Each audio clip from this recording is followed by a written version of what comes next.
Hello everyone, it is me. We are back again and today we are going to be cooking meat. That's right, turkey is on the menu. Now why turkey you ask? Well, because my cat dictates my life now and Memo wants turkey these days. So I figured since I'm already feeding him this ultra premium luxe cut of turkey from the farmer's market, I might as well treat myself to it at the same time. But you know me, we're still gonna save on groceries. As you see here, pears, mangoes, guavas, I got all of those for $4. So we are still budgeting. But this cat is bougie. This is all breast meat, white meat, ground turkey from the farmer's market. It's about $10 a pound. I have never bought meat this expensive before in my life. Not for myself, not for my family members, but this freaking cat demands it. So here we are, spending my life savings on this scrawny little princess cat that I got from the shelter. Anyway, he is teaching me how to live a better life, so I give thanks in that regard. Plus, you know,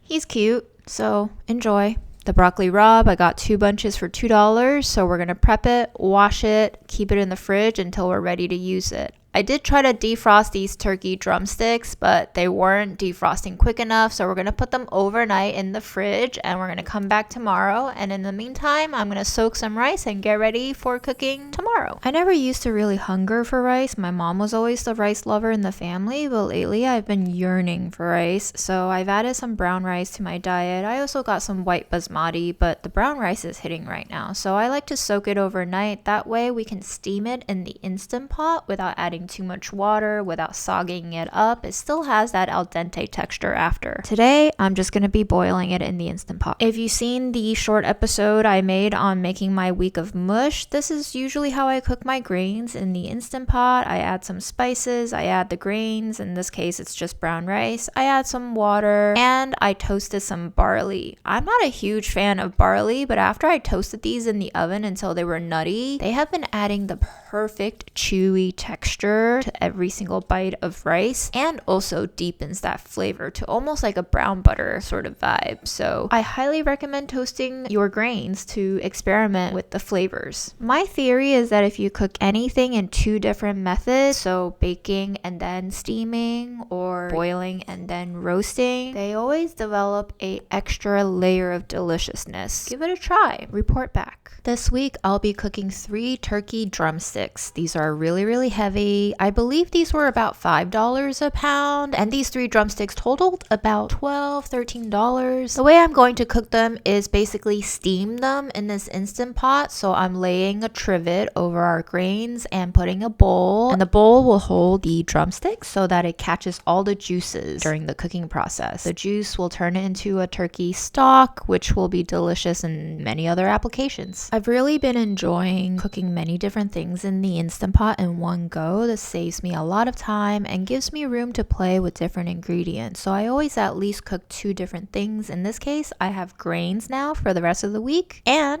I have some pretty bland but well-seasoned turkey drumsticks. Oh, and of course, I have turkey stock now. I've also discovered that this method of cooking meat is really nice for just not overcooking it and not undercooking it. The flavor is so good that, as you will see, Memo goes crazy for it. I don't need to worry about splattering in the oven with grease. I don't need to worry about turning the meat bland with boiling. Steaming high pressured is the way to go. The only downside to this is it does kind of make a mess. The grains get stuck to the trivet or the bottom of the bowl if I'm not using a trivet that day, and it just requires a lot more scrubbing. But you know, trade-offs. The convenience of having multiple items being cooked at the same time means a little more dishwashing for me, which I'm willing to do. Whenever I cook these days, Memo comes to visit me, so I always offer him a sniff of everything, because if I don't, he will start meowing at me demanding it anyways. At this point, I like to taste my ingredients, just check for doneness, check for flavor, understand a little little bit of the profiles we're working with, texture-wise, salt level-wise, seasoning-wise, and then I start brainstorming about what we can make for our first meal. My refrigerator is always chock full of leftovers and straggling condiments, and in this case, I found some celery that I had cooked and chopped up, and some pickled onions. I'm going to take all of that stuck grains from the trivet. I'm hoping for like a little grain salad bowl, something fairly easy. Chop some turkey off the bone.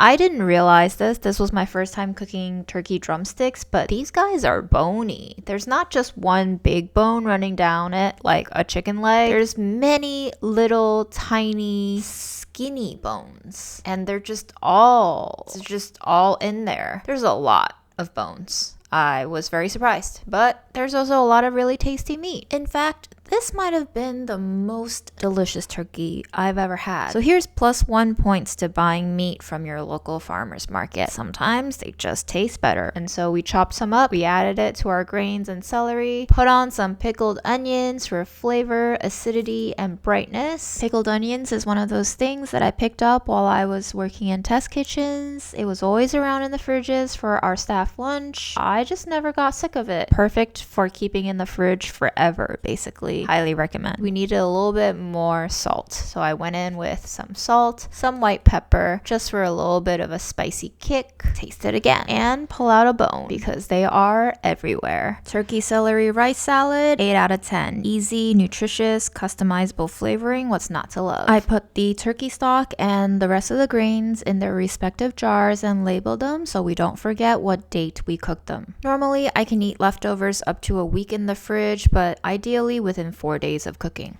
Spoiler alert, I ended up making 8 human dishes plus a serving for Memo for across 3 days. And that means even if we discount the bit that I gave Memo, and I gave him a lot, that means we spent about $12 on 8 meals. That comes down to about $1.50 of turkey per meal. When you break it down like that per day, it honestly feels quite worth it for a non-frequent meat eater like me. Now, me being a budget queen, I had to figure out how much was meat and how much was bone and whether or not this was worth it to buy versus the ground meat. So of course, after peeling off all of the meat and edible parts, I measured it. It weighed in at just under 1.5 pounds, which means about half of it was lost in moisture during the cooking process and to the bone's weight. I guess if you want to calculate it this way, it's about $8 a pound, which is still cheaper than the ground stuff. So I answered that question for myself. Now on to the portion of my life that I can't escape, feeding the cat. This cat wakes me up at about 4 a.m. almost every day, 6 a.m. 99% of the days, and definitely by 8 a.m. if I'm not up yet, I will be up. Memo will sometimes, just to make sure I know how serious he is, throw up at a certain time. So if I don't get up by that time and give him breakfast, or 3 different kinds of breakfasts because he's very picky about what he eats, then I will pay for that. And no, it does not matter that I have dry food out for him always. Dry food simply will not do for breakfast or any of the other meals. Because I am the master of being lazy, I decided to cook something else in the Instant Pot before washing it, and since I knew I needed some vegetables for the week, I decided to cut up the broccoli raw. One kind of preparation that I've been loving recently is some kind of hearty green combined with tomato sauce, a little bit of protein in the form of TVP, texture vegetable protein, and maybe some beans, and if I'm lucky that week, maybe some turkey or turkey stock. Thanks to Memo, I am very lucky this week. I have both. Obviously, we're gonna load it up with spices. And when it comes to using spices, truly do not overthink it. You can go with the classics, basics, pepper, garlic, whatever you want. Usually for a big batch of something like this, I like to keep it very, very simple in terms of seasoning so that I can jazz it up on the daily after I eat it for leftovers for the rest of the week. Variety is a spice of life. Sometimes I do go crazy on the seasoning, but if I'm looking out for my future self, I keep it simple. One thing that I do want to add in here is the bones. The bones, we're not done with them yet. I know there's more flavor, more fat, more je ne sais quoi. They're expensive bones. and we're gonna suck every last bit of flavor out of them. In case y'all haven't heard, being resourceful is back in vogue. Welcome to the Great Depression 2.0. And finally, today is the day we're gonna finish this doggone old lasagna. I've had this lasagna since 2022. My God, it's gotta go. I'm gonna put them right on top, and the steam is gonna take care of the cooking. Because nothing is really raw in here and the TVP takes very little time to cook, we're just going to go for about 12 to 14 minutes, enough for everything to come up to a boil, let it come to a natural release, in my case 37 minutes later because I wasn't paying attention. And that's the beauty of the Instant Pot. You can walk away, it'll keep things warm for you. You don't have to worry about a thing, babes. Noodle is perfectly soft, silky. All that's left to do is to taste and season. It's really up to you to decide how much more secondary seasoning you need after the primary cook is over. Somewhat similar to slow cookers, there's something about that high pressure sometimes that just desaturates flavor. Or it could just be that things are way too hot to actually taste accurately. Sometimes when things are too hot or too cold, the flavor is dampened. That's why I kind of just like to walk away and let it naturally decompress, naturally depressurize, and then when it's mostly cooled down, I can taste more accurately. I remembered at this point that I still had mozzarella cheese balls from the summer of 2023 in my freezer, and this was the day to really put them to use and maybe also finish them off. I thought, why not turn this dish into Instant Pot chickpea broccoli lasagna soup? And you know what? Anything with melty cheese in it instantaneously elevates it. Delightful joy. I give this dish 8 out of 10. It's easy, pretty hands-off, nutritious. We put in a little bit of flaxseed in there to really wick up the extra moisture and thicken the soupiness. This is going to be easy to reheat, and this big batch means we get to eat it throughout the week and customize it as we go. We can chop up a little bit of turkey into every single meal or keep it mostly vegetarian. Totally up to you. And of course, we got to pay the turkey tax. We're coming up on 2 years of this guy living with me, and let me say, it's been a handful. He is not an easy baby to feed, and he seems to love this turkey, so I'm just gonna cross my fingers and hope that he eats this for as long as possible, because when he eats this turkey, his poops smell like nothing, which is quite possibly the best poop ever, because usually it's varying levels of chemical warfare. I take it that it's a sign that it's good for him.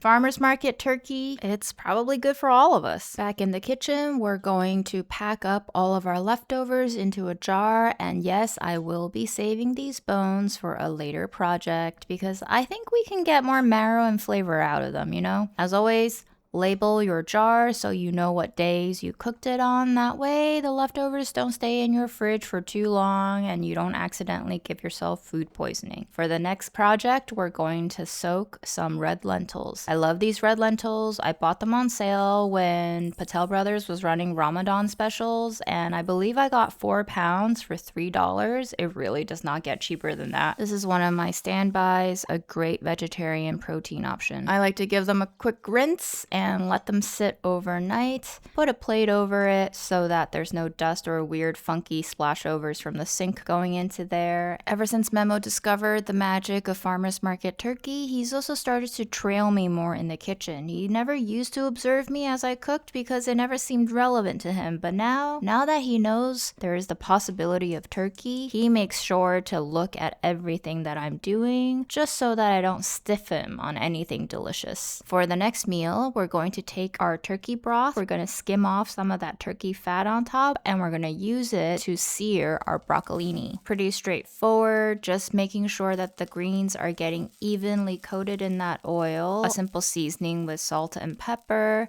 and then just stirring them around until they're tender and that green is more vibrant and saturated. We don't want to overcook this because this is a rare occasion where I don't really want mush in my veggies. Mostly because in this case, what I'm looking to do is to make a peanut butter rice to go with this. And since peanut butter is rich, unctuous, a little bit sticky and choky, I want something crisp to really play that contrast. Mushy on top of peanut butter mush is just a little too much mush, and you just want a little little variation in every bite to really make the ingredients stand out against each other. Have them dance. As the fond develops on the bottom of the pot, I'm going to add in spoonful by spoonful more broth just to make sure that rice has enough hydration to not stick and burn, and to make sure that peanut butter is getting nice and creamy. I'm also going to be adding in chunks of turkey. At this point, once turkey is out, you know our manager is about to ask for a little sample taste, so we give it to him because we oblige. Whatever the Lord wants,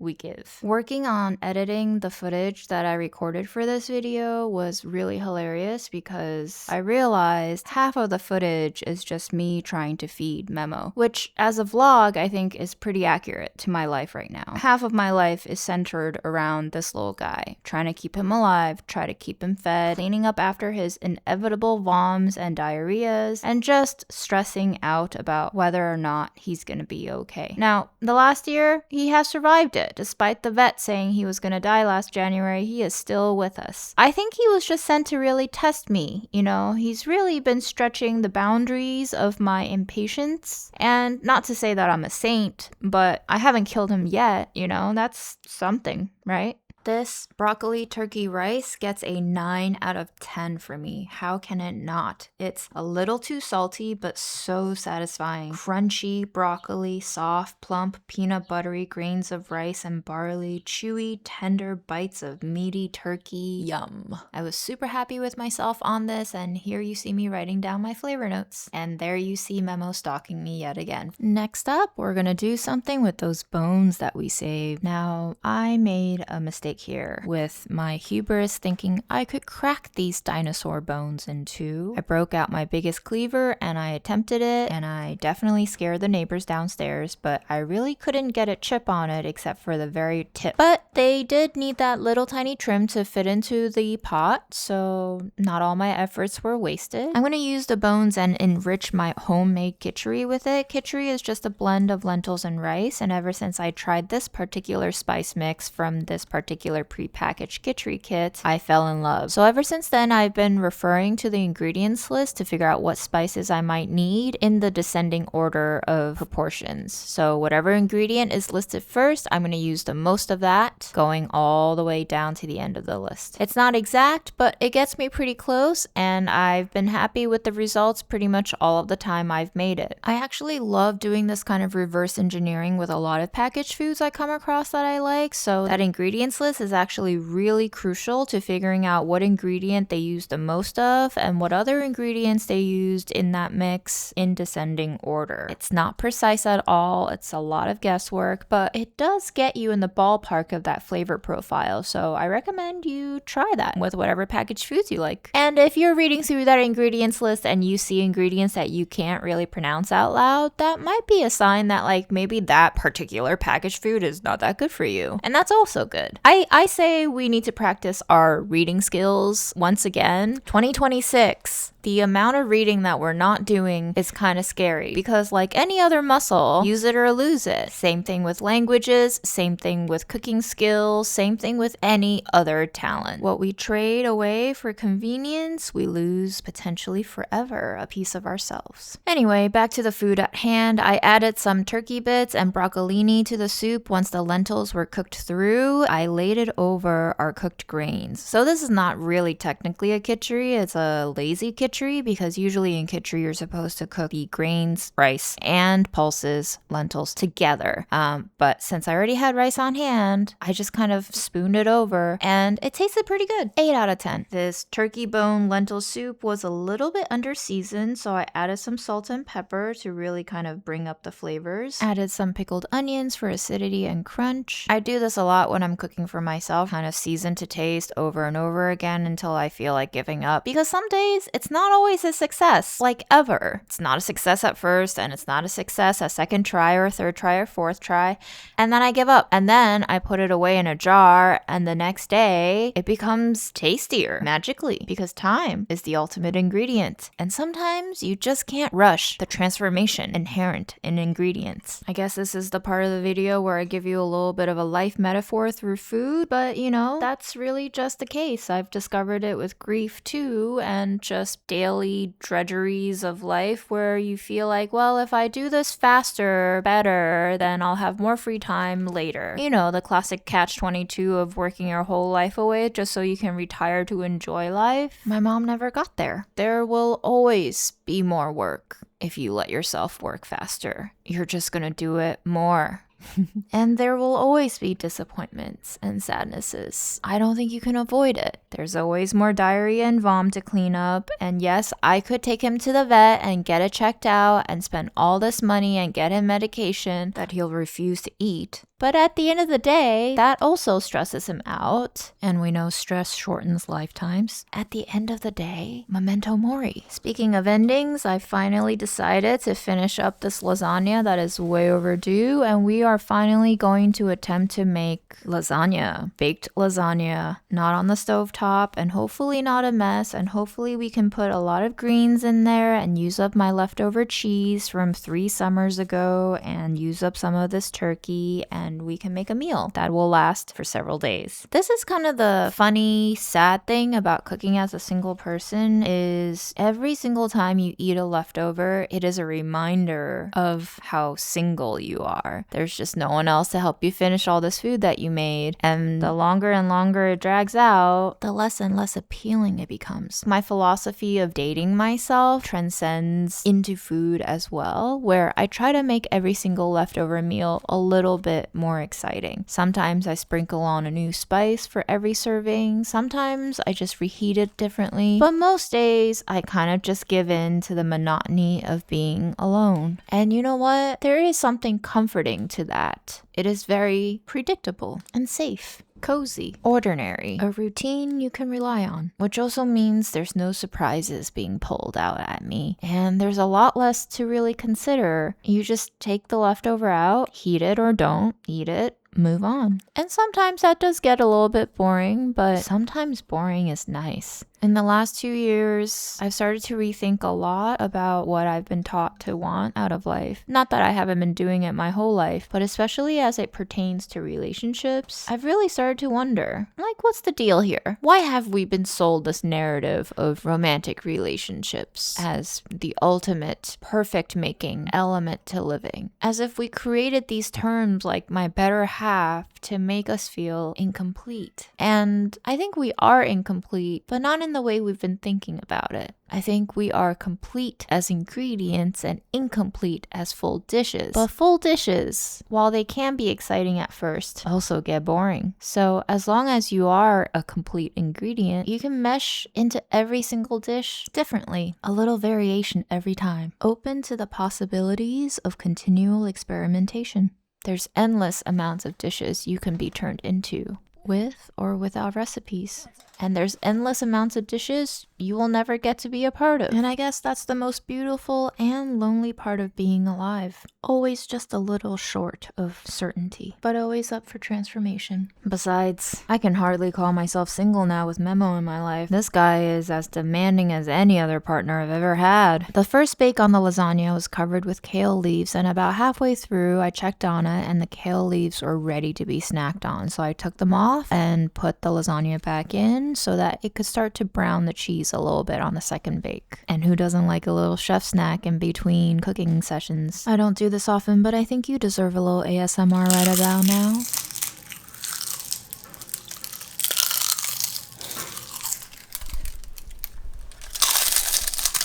I hope you enjoyed that premium content, and here is our lasagna. Oh my goodness, not what I wanted. There is so much juice. You might as well call this lasagna soup 2.0, how much juice there is going on there. But of course, I had to taste it for flavor and just see, were the noodles cooked? How did we end up with this much juice? So many questions in my mind, but as always, a little cheese, a little sauce, a little carb, a little crunch never failed. This was delicious. Flavor was on point, but that soup was just not cutting it. So of course, we had to do another round of baking. I guess looking back at the footage, I could have just scooped out the soup and used that as a sauce on rice or something. Oh well, one more idea for next time. After tasting and sampling all the melty cheeses at their prime, I crushed in the last few lasagna sheets, purely crumbled, that way it can sink into the soup a little bit better without me having to deconstruct the entire thing, and back into the oven it went. And apparently I found out that this is a TikTok trend now. It's lazy girl pasta or something like that. I don't know what's going on with the internet these days, but I guess I am on trend. Cursed to be a content creator for life. Second round of the bake was perfect. The turkey did get a little bit dried out. However, the second iteration of this lasagna got a 10 out of 10 for me. I put both kale and shiso leaves in there, so the greens have an extra dimension of flavor. The shiso gives it this almost creamy vegetal taste. Love it. And best of all, no more soup.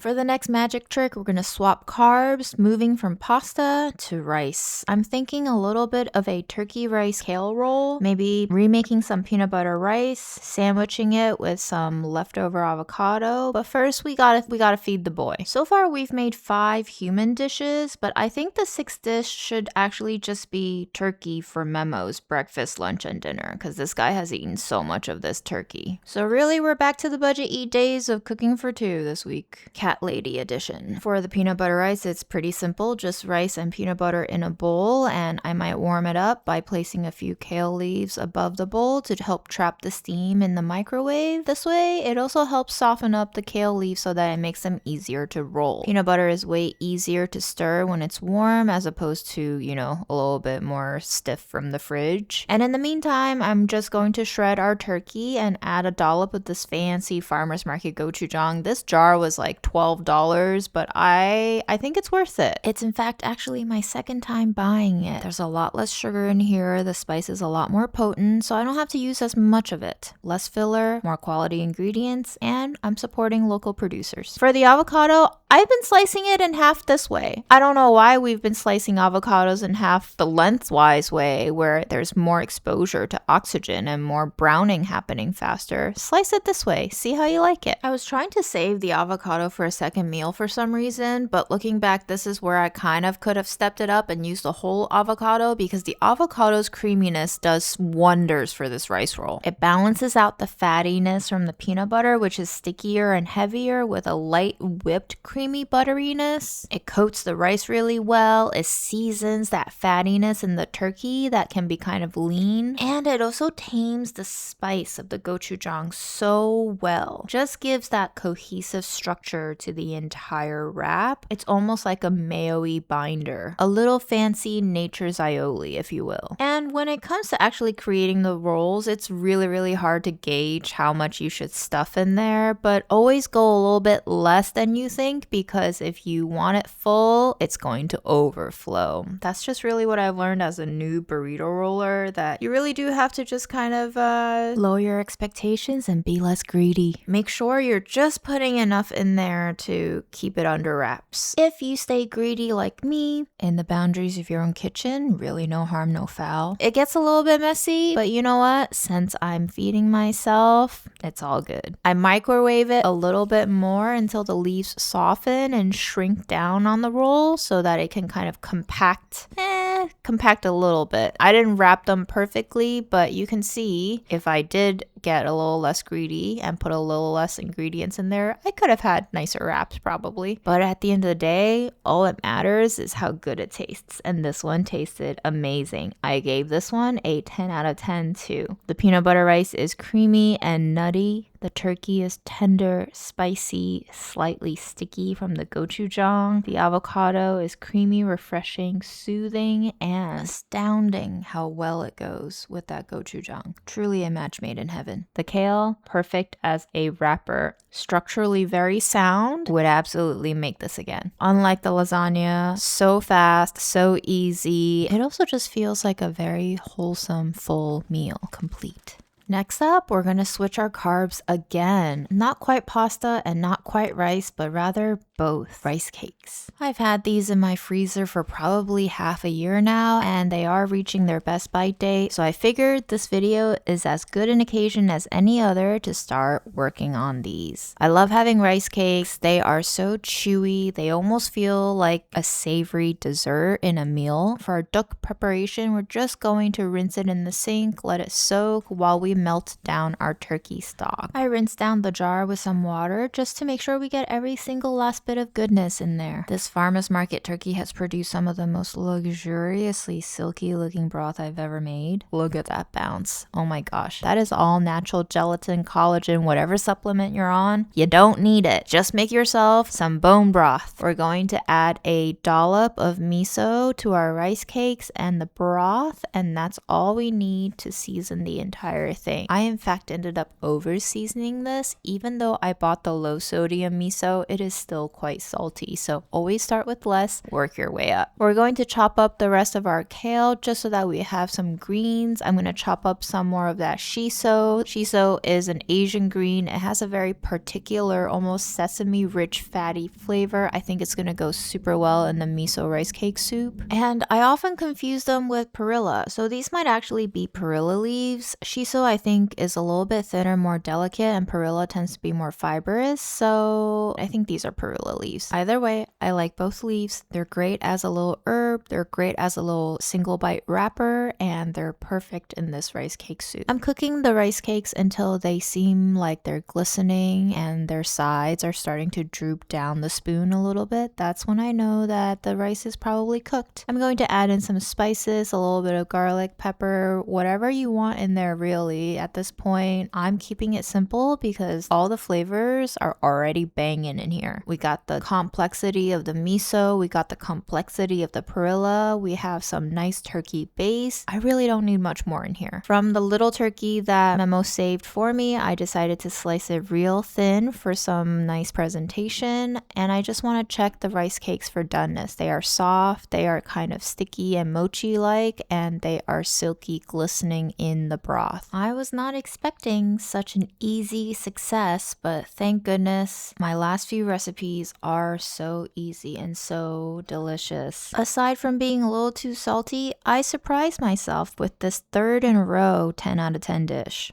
This one I decided to serve in my thrifted Korean bowl since we're going with some Korean ingredients with the rice cakes and the perilla leaves. Just, just really working that Asian fetish angle right here. It's so funny being Americanized sometimes because I do think I fetishize the Asian cultures a little bit, and then I have this weird moment where I'm like, wait, what? Huh? Identity. It's confusing, man. But look at that. Isn't that so pretty? I went with a little sprinkle on top of Korean gochugaru for that color contrast, a little hit of spice. So simple. So comforting. The texture on that rice cake is just so satisfying, chewy and tender at the same time. I can imagine myself eating this all through the months of September, October, November. Different variations of rice cake in a silky broth with some veggies and simple seasoning. Memo smelled the scent of that aromatic turkey broth and he demanded a sniff, but he was, alas, not a fan. So I offered him our rice rolls just to see if he would give it a sniff, but no, flat out rejection. So, turkey. Then turkey it is. The man knows what he wants, and when I can offer it to him, I do. I often feel like he's placed a spell on me where truly his wish is my command. All right, we are rounding out the end of our turkey supply because Memo has claimed so much of it. This will be our last and final meal. Meal number 8 for humans. Turkey sandwich. I defrost some bread I've stored in the freezer. We take a quick detour and feed our master. Then we fire up the cast iron. This is my homemade bread with some toasted millet embedded around the crust. I love that little crunchy texture. I like to bake a loaf of bread, pre-slice it, and freeze it so that I can heat it up in my cast iron to satisfy that bready craving anytime I want. I chop up the rest of our turkey, saving a few nuggets for Memo, and then we're going to just combine it with some shiso leaves chopped up and some more avocado for creaminess. That avocado, still green. Avocado is one of those things I never liked. My mom used to love it. In Chinese, it's called cow butter fruit for how fatty it is, and that's why it was always so overwhelming for me. But last year, I really got into it. Last year, my cholesterol spiked to 238 points, and I was like, whoa, Nelly. Took a chill pill on my mayo, my fatty yogurt, my cheeses, and avocado. It's perfect as a creamy agent. Even though I'm back on the fatty dairy train, I still love it from time to time. Speaking of fatty luxuries, look at that squiggle. I have perfected the squiggle of Kewpie. And then we're gonna load these sandwiches up. Are we overloading it? Yes. But you know what? I want it all between these two slices of bread. Sometimes you just have to have a sandwich that gushes out the sides. I love making meals where I feel like I'm getting my veggies and I'm getting my meat and I'm getting my Kewpie. 3 equally important food groups. It did need a little extra salt and pepper and mustard. It just adds a barest hint of warm spice that kind of curls up your nose the way horseradish and wasabi does. It awakens the flavors and just really brings them together. The crunch of the bread with the pops of millet sprinkles and the creamy avocado. Absolutely. I would make this again. 9 out of 10. And that's it for our turkey leg adventures. I hope you guys enjoyed this video. I'm sorry it took me so long to make. I have been just really depressed lately, but I'm doing my best and I hope you are too. If you want to watch this all over again with just ASMR sounds and no voiceover, plus a lot more meowing, that'll be the second half of this video, so stay tuned. And until next time, however long that'll be, stay good, stay cool, and stay thinking.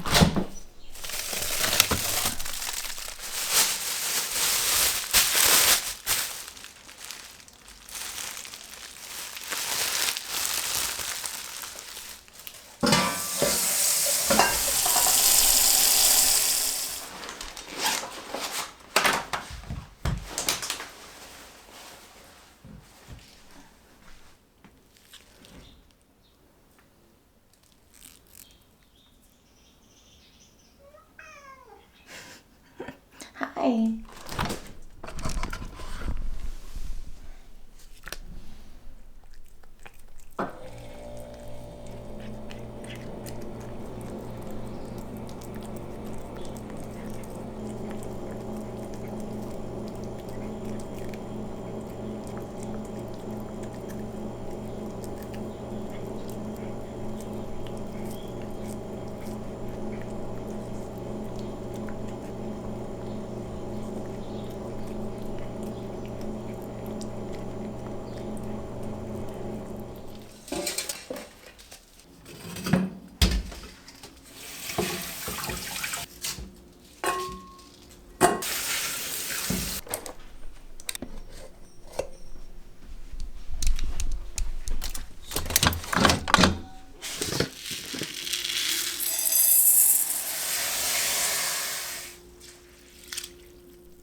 want some pasta?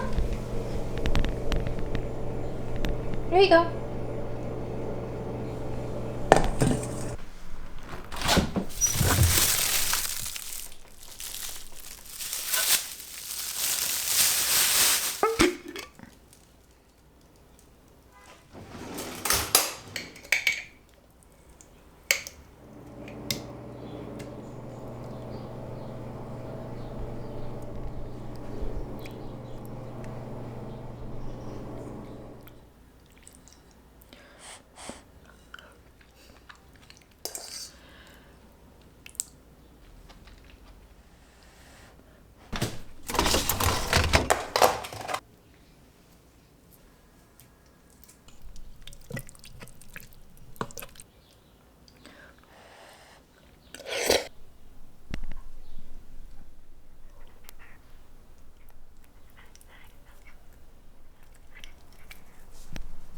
Oh my goodness.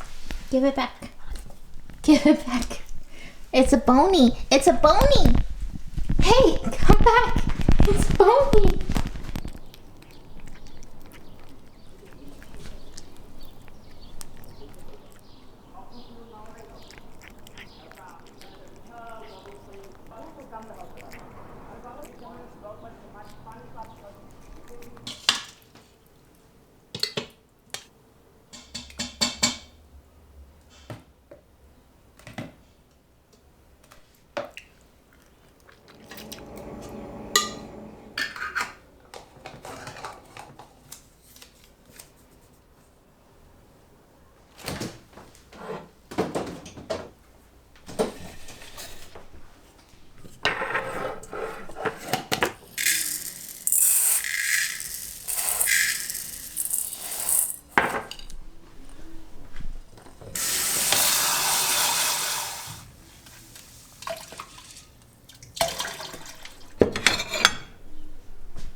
Excuse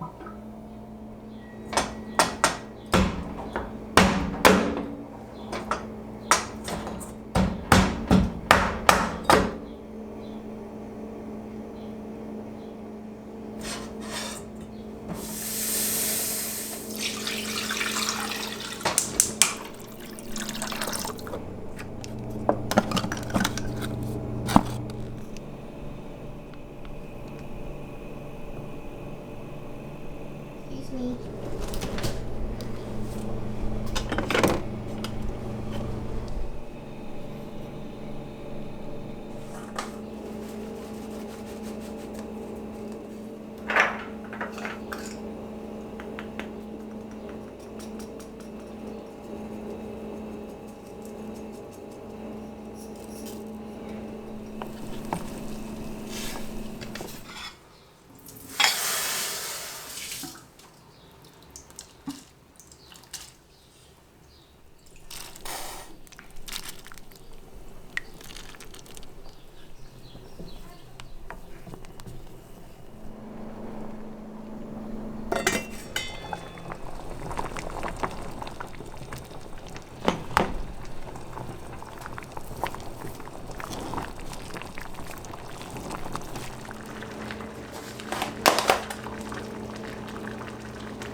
That's it.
How about this one?